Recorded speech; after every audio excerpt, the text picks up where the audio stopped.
Hello, this is Rabble Radio, recorded on Friday, June 26, 2026. I'm your host, Nick Seabrook. Rabble.ca shares the news of the day through a progressive lens. If you're curious about what's happening in Canadian politics, labor, the environment, and beyond, you've come to the right place. This is news for the rest of us. Thanks for tuning in. As a part of Rabble's 25th birthday, throughout this summer, Rabble Radio is diving into our archives and sharing some of our favorite episodes. This week's re-released episode takes us back to January 2017, the month of Donald Trump's inauguration for his first term as president. We're joined by former Rabble contributor Sophia Reuss as she shares her reflections from the Women's March in Washington, D.C. We also hear voices from the Vancouver and Toronto protests. There is something so powerful about listening to people take to the streets the very day after his inauguration. It completely captures the start of a massive wave of resistance and serves as a heavy reminder that the battles people were fighting back then are the exact same ones we are still up against right now. From January 2017, here are those conversations, with an introduction by then podcast host and producer Victoria Fenner. Take a listen. I'll never forget the despair that I felt when it became apparent that Donald Trump had won the presidency. I'm not alone in that by any stretch of the imagination, and we all needed some reasons to be hopeful. And then the Women's March on Washington bloomed in front of our eyes. And then it spread, not just throughout the United States, but also throughout the whole world. A whole garden of peaceful protests sprung up in all corners of the planet. The times are still very frightening, and it's going to take concerted, sustained effort to build the resistance against the new American political reality. It was a powerful start, though, a sign of hope in the midst of all that fear. First up, we're going to take you to the Big March. Sophia Reuss is an American living in Toronto. She's also a Rabble contributor. She went through her hometown of Washington and shares her thoughts.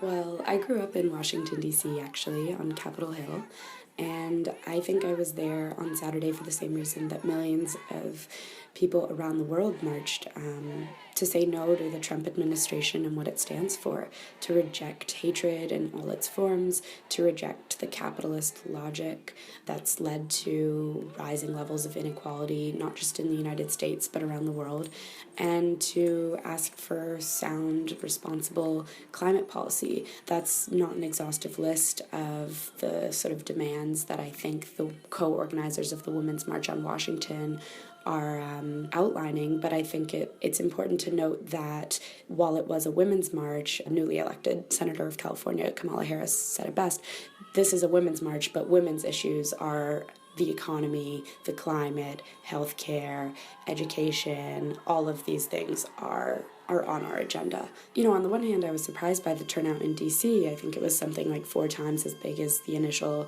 estimates guessed.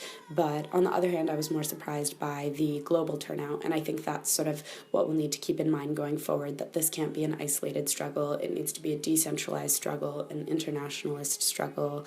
It needs to be the beginning of a new left that's inclusive and accessible to all.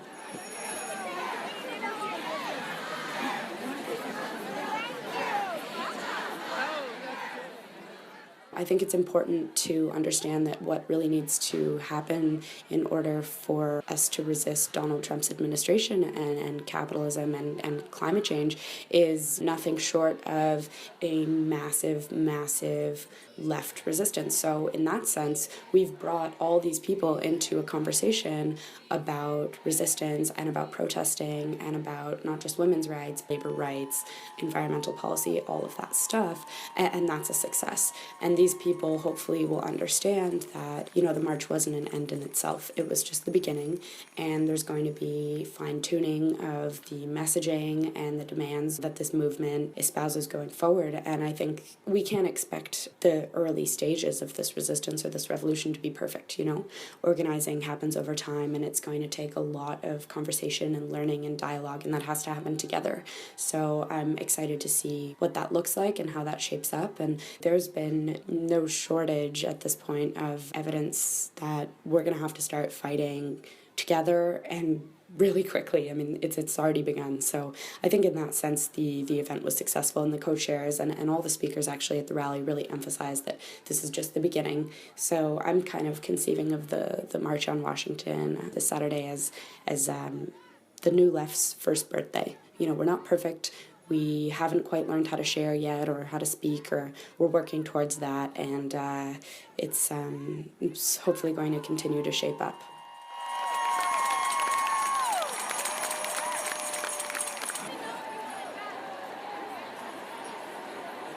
There were actually quite a few Canadians at the march in DC on Saturday, and I'm sure that many of you have heard about the numbers of Canadians who got turned away at the border. So obviously this transnational cross-border solidarity is really important, but as an American living in Canada, I think what the most important thing Canadians need to keep in mind is that these issues aren't isolated in the United States. We have a Prime Minister who this fall approved the Kinder Morgan pipeline and who has rolled back his promises on electoral reform. There's no shortage of social movements in Toronto that have been organizing for decades around migrant justice, and Black Lives Matter Toronto and Black Lives Matter Vancouver have done incredible work. So what Canadians really need to do is call their MPs, get involved in municipal and local politics, show up for racial justice, make it out to Black Lives Matter actions and events, make it out to Justice for Migrant Workers actions and events. These are all part of this international decentralized left that is going to come out of this Women's March on Washington. And people need to understand that while we, for the next 4 years in Canada, might have a Justin Trudeau, that doesn't mean there's any time to delay when it comes to asking for justice and responsible leadership. That's what I think Canadians need to prioritize, really getting involved in Canadian politics and understanding that by doing so, you're supporting everyone involved in American politics and everyone involved in organizing around the world.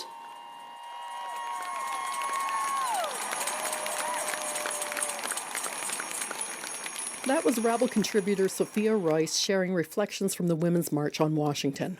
While she was there, she also had the chance to talk to Bhaskar Sunkara, founding editor and publisher of Jacobin. Jacobin is a print magazine which offers socialist perspectives on politics, economics, and culture. Jacobin was a co-organizer of an event called Anti-Inauguration on Friday, January 20th at the Lincoln Theatre in Washington, D.C. There's a lot of demonstrations, obviously today. There's a big march tomorrow. So I thought it was important between the demonstrations to actually have some sort of discussion of the ideas and strategies, what we're going to expect from Trump, what's the best way to respond. Because often that kind of is seen as an either or for the left. People either think that you participate in action or you think about it. And I like this quote from General Baker, the trade unionist, late trade unionist, and he used to say that we need more of our thinkers to be fighters and more of our fighters to be thinkers. And I think that was kind of the philosophy, to try to have discussion and ideas, but pitched at a level that was still accessible. So in terms of the intersection between theory and practice, is that why it's on Friday night and not after the march, but sort of leading up to tomorrow's march, or is there any sort of connection? Yeah, I mean, I think that's part of it. And I also do think it's important that a lot of people who are just mobilized because they dislike Trump, have some sort of underlying sense of politics. They have an underlying sense that we're not just against Trump, we're against the system that produced him. And that's not just Republicans, it's also kind of this brand of Clintonism that wasn't able to oppose Trump. And I think that's a key thing going forward, because a lot of people who are the same sort of centrists and neoliberals that gave us Trump in many ways, or at least created conditions for him to prosper, are the same people who are going to put on a mask and essentially try to lead the opposition to him in the next couple of years. And I think we saw this with the movement against the Iraq War. And that's what I'm really afraid of. I know a lot of people around Jacobin, around Haymarket and Verso are wary of that too. And we're trying to just, bring together new ideas and new voices to try to, do a small part. Obviously, this can't do much in itself, but a small part cohering some sort of opposition that's distinct and actually offers some sort of coherent alternative. That was Bhaskar Sunkara, founding editor and publisher of Jacobin, a print magazine which offers socialist perspectives on politics, economics, and culture. He spoke to Sophia Reuss, Rabble contributor, who was on the ground at the Women's March on Washington. Communities across Canada also had their own women's marches, ranging from the biggest ones in Vancouver and Toronto right down to tiny little Sandy Cove in Nova Scotia with only 15 marchers. Next, we're going to go out to Vancouver and hear from Sama Jaffer. Sama is an undergraduate student at Simon Fraser University, pursuing a joint major in international studies and world literature and a minor in Middle Eastern and Islamic history. Sama is also rabble.ca's BC evening editor. She spoke at the march of the struggles of women of colour and the close relationships that exist between patriarchy and other forms of cultural oppression, specifically racism and colonialism. Over the past few years, we have witnessed a rise in hateful, sexist, racist, xenophobic, and Islamophobic rhetoric. And this has been legitimized by the recent federal elections both in Canada and the United States. We've been told time and time again that those who don't look a certain way, dress a certain way, speak a certain way, or come from a certain place should be feared, and that our differences in race, language, class, and faith are somehow indicative of different worldviews. However, the reality that we're all standing here today, united in our opinion that women's rights are human rights, proves that hate and fear will not prevail. And it is empowering to stand among so many like-minded, strong individuals who are dedicated to working towards a society in which women, all women, are treated with dignity and respect. And by working together in this fight for our rights, we show that we refuse to be divided. While we stand united today in the face of ever-growing hatred and fear, it is important to remember that racism and xenophobia are systemic issues that also exist in Canada. These issues do not stop at the border. Since the U.S. election in November, I've heard people, often white and sometimes even women, say how we are so lucky to be in Canada. And I have tried my very best to politely offer my view, my lived experience as a woman of color, as well as the experiences of some of my hijab-wearing Muslim sisters who were targeted with hateful comments in the immediate aftermath of the election.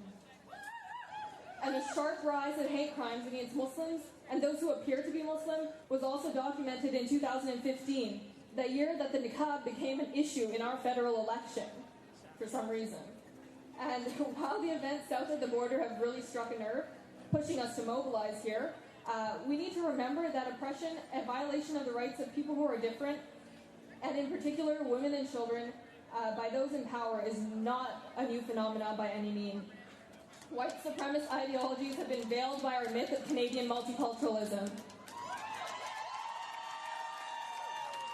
Over the years, Canada has witnessed racism in a number of incarnations, primarily against Indigenous people, Black immigrants and former slaves from the United States, Chinese immigrants, Japanese citizens, South Asian immigrants, and today's rampant Islamophobia is just the newest form, and unless we confront the systems which allow for the subjugation of human beings based on the color of their skin, this list will continue to grow.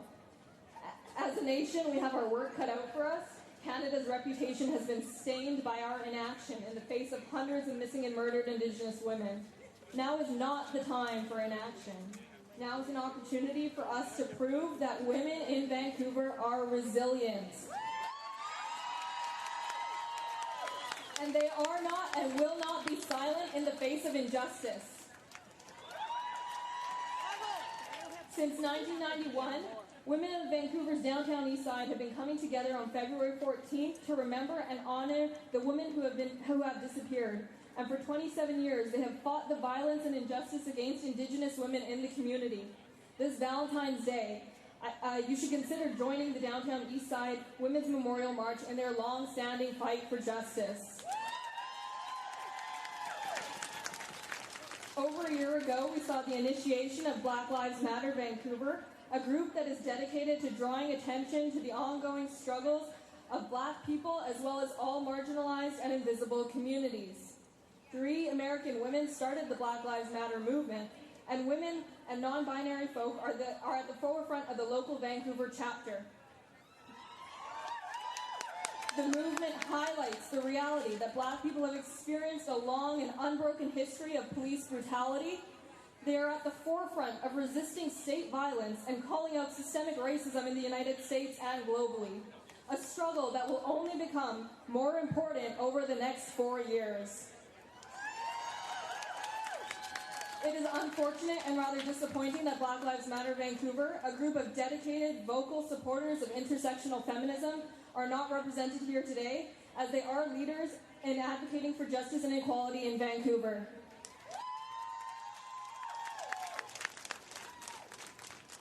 Acts of violence and discrimination fueled by Islamophobia are most often enacted against visible hijab-wearing Muslim women. While Muslim women who choose to wear the hijab may do so for a number of different personal reasons, no one wears it to entice assault. And I can tell you that November 9th, 2016 was one very frightening day to be a hijabi, even in Vancouver. No woman should have to fear for their personal safety when making decisions about what to wear. Unfortunately, this fear is very real for many women, and in particular Muslim women. And as we leave this solidarity march today, we need to realize that this is only the beginning. We must continue to call out the systems of oppression that are in place to keep women down. We must continue to voice our dissatisfaction with individuals who are working to make fear and hate the new norms. This is a time for us as women and allies to be vigilant, to speak out when you hear strangers, friends, colleagues, or family members using and repeating divisive rhetoric. This is not a time for excuses or apologetics. This is a time to build connections, to pursue solidarity, and to continue to fight for women's rights.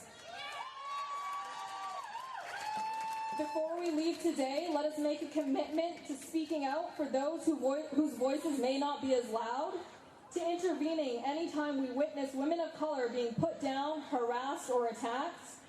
Let us build on this movement and make a commitment to continue fighting for the rights of our mothers, sisters, and daughters. And finally, let us not let a Twitter-loving egomaniac keep us down. Thank you for coming out today. Sama Jaffer. And finally, we end up in Toronto. We put out a call to women who were going to the march in Toronto, so we were hoping they could gather some thoughts from people in the crowd. Jean Leggett responded enthusiastically. Thanks for that, Jean. She's the founder and CEO of One More Story Games, a gaming company based in Barrie, Ontario.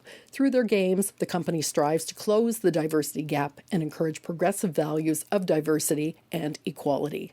I spoke to Jean after the march about her impressions of the day in Toronto. You know, the energy was incredible. There were so many people there. I've noticed in the last 6 months especially, I've been thinking about people of color, visible minorities, and differently abled people and Indigenous people, and thinking about where do I fit in all of that, because I recognize that I am a white woman with an incredibly amount of privilege, but I'm also a woman who's hard of hearing and involved in the deaf community. So I'm thinking about where do I fit in all of this in the bigger picture?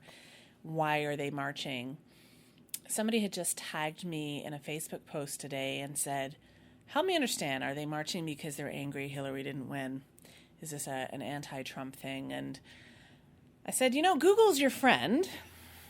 Definitely, first and foremost. But mostly I think people are willfully ignorant to the fact that a lot of systematic policy changes are in effect as a result of who now is leading the White House, and that culturally impacts us around the world. So that's what I was seeing at the rally. It was incredible. I was very mindful about who I was interviewing as well, because I wanted to have diversity in the voices and who was speaking and who was lending their thoughts. You'll hear from some really energetic and vibrant 11-year-old girls and why they were there, from a woman who I believe she said she was 78. This is like her 30th march, and she just had heart surgery a few months ago, and she was there with her daughter and her granddaughter, and how important it was to be marching for her granddaughter, who's 14. It was an incredible day and beautiful weather, so I think that helped with the turnout. But more importantly, having that solidarity across the world, even in Antarctica. So 7 continents, that this was a global statement that we were all making, that enough is enough. Stop treating social needs like an afterthought. And I don't know, maybe this is the tide that needed to be turned for us to start putting social enterprise first, not capital enterprise. I think solidarity is the key word and the key message that I'm taking away. I've seen from friends who have been marching in Europe, in Australia, and across North America, and sort of seeing what the messages were. And what I loved in particular were that in Toronto, at least, it opened with the people from Black Lives Matter, from the Indigenous community, from the trans community, that they are leading this. That is not the function or privilege of the white woman to say, okay, we're taking up this cause. We really need to be very conscious of intersectional feminism and doing things for the right reason, not just because we get a cool hat out of it. And by the way, love your pussy hat. I love it too. I have to say thank you to my friend Dana for knitting it for me. We had just checked into our hotel and she was supposed to meet us, and she just comes running in and says, I'm not paying for the $45 for the parking. So there we are. I put on the hat. I'm talking to the concierge, and this gentleman behind us says, can I shake your hand? So he was from Ohio. They purposely left Ohio so that they could escape the inauguration noise. And he was so proud of what we were doing on his behalf. So I think that's just funny little miracles and happenstances that there are a lot more people that support the cause of the Women's March for solidarity, the solidarity for equal rights. That was Jean Leggett, Rabble's feet on the ground at the Toronto Women's March. And now here are some of her conversations with people in the crowd.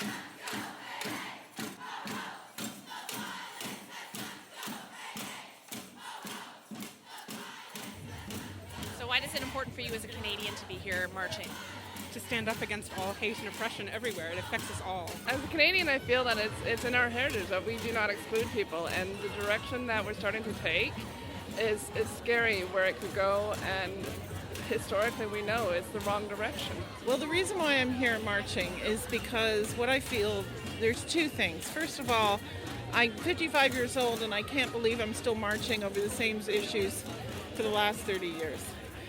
Second of all, it's not so much what Trump is, it's what he brings out in other people, the hatred, the racism, all kinds of things, all kinds of negative things.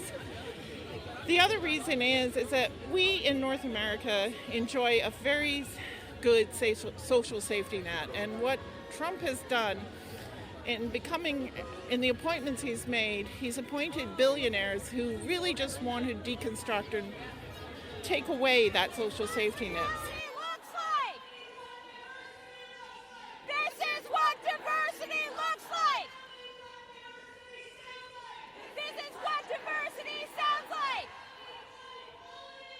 I'm here to support everyone's rights for all, equal rights. And would you say that you're a feminist? I'm for everybody's rights. Everybody deserves equal rights. Well, I consider myself a feminist, always have, and feminism is about justice for all. If we don't have justice for all, we don't have justice. And there's a lot of threats right here in Canada. I'm here standing up for, because in the United States, it's not really fair because they're, not treating women as nice as men. So I'm here to stand for that and to help so Trump will stop it. I want to add that by being different and wearing pajamas, it's a way of being really standing out. So this is called PJ Power.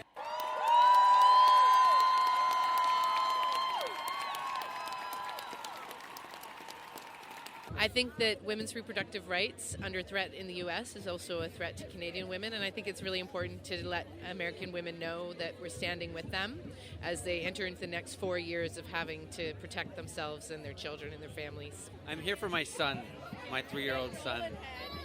I'm, like a lot of people, scared, and I think it's important to come together when we're scared.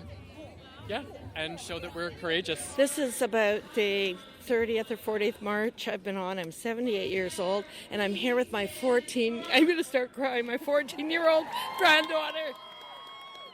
And I want a better world for her.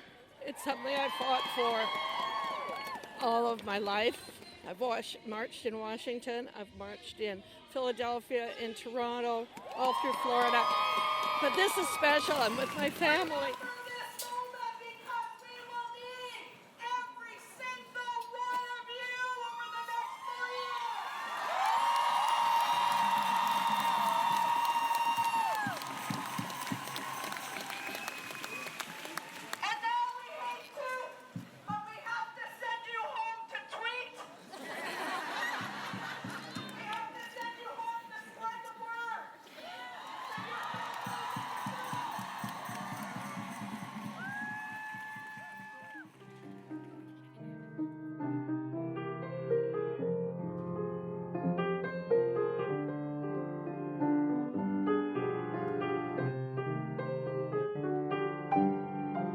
That was a clip from a Rabble episode from 2017.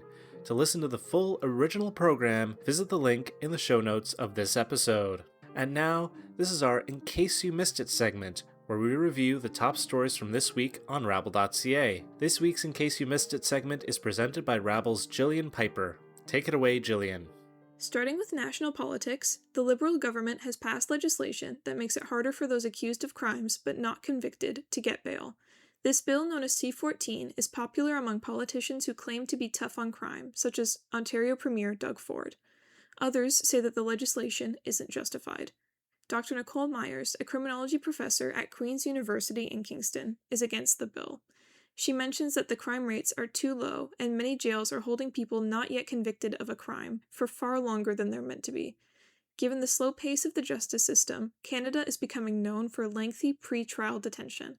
In the long term, this bill may do more harm than good, as it has shown that people are more likely to commit a crime after being held in jail pre-trial. Also passed recently was Bill C-22. This legislation raises concerns about technological safety and privacy. This bill makes it so tech companies have to hold onto our data instead of cycling it out so harmful trackers can't find it.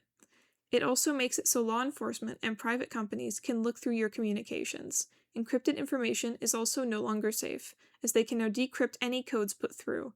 This continues the rise of digital surveillance on members of the public. And finally, in national news, the Liberal Party has set records for the number of bills passed with minimal consideration or debate in this session of Parliament. One of the most significant bills is C-30, which allows members of the Cabinet to bypass any existing law that prohibits the use of toxic pesticides. The government has said that the Cabinet would only use this new power responsibly and under careful circumstances, yet they never said what those circumstances would be. Both House Leader Stephen McKinnon and Health Minister Marjorie Michel have been ducking away from giving specific answers on this topic. In Bill C-30 is a provision that gives the Cabinet power to allow use of any kind of pesticide that the law decides is dangerous to both the environment or health of Canadian citizens. The Cabinet is able to use this power for the purpose of emergency control of a detrimental infestation in order to protect economical safety or food safety. The Liberals hoped that nobody would notice the fine print at the bottom of the bill, but Bill C-30 is raising many concerns about public health and how these pesticides, if used, may affect the environment. As always, you can read the full versions of all of the stories talked about today on rabble.ca. Thanks, Jillian. And that's it for Rabble Radio this week. Thanks so much for listening. To help support our show further, consider subscribing to Rabble Radio on Apple Podcasts, Spotify, and YouTube. You can also choose to subscribe to us over Patreon for special bonus content of Rabble Radio. If you're already subscribed, consider making a donation to rabble.ca at rabble.ca/donate. Thank you to all the journalists and writers who contributed to this week's content on rabble.ca, and thank you to Carl Nirenberg for supplying the music for this episode. I'm Nick Seabrook, and we'll talk to you next time.